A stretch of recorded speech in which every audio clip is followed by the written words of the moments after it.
Welcome back mga katambalan, mga hot topic and issue, pag-usapan natin. Update po tayo kay Catherine Bernardo na kung saan nga po ay nagkaroon ng out of town ang pamilya Bernardo upang mag-celebrate nga po ng kaarawan ng kanilang inang si Mami Min. Makikita naman po doon sa ilang mga photo na talaga nag-enjoy ang pamilya Bernardo doon sa out of town nila.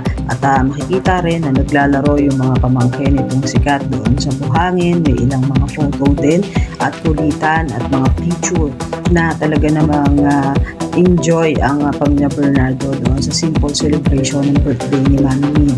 Makikita rin na naglalakad yung family Bernardo doon sa beach at makikita pa nga na akay nitong si Catherine yung kanyang aso.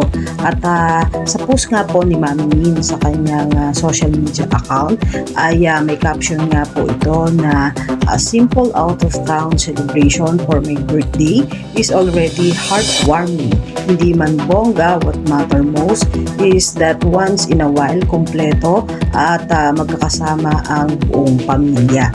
Makikita naman doon talaga doon sa mga photo na talagang in-enjoy ng pamilya Bernardo yung ginawa nilang out of town para nga po doon sa simple celebration ng birthday ng ina nitong sikat na si Mami Min. Samantalang may ilang mga photo rin na lumabas na outfit niya nitong si Catherine Bernardo doon sa out of town nila doon sa beach na kung saan ay napakasimple lang ng isang Catherine Bernardo at talaga namang lutang na lutang ang kagandahan nito. Yan po yung mga update natin ngayon kay Kat, kayo mga katambalan. Ano ang masasabi nyo? I-comment lang sa comment section, pag-usapan natin.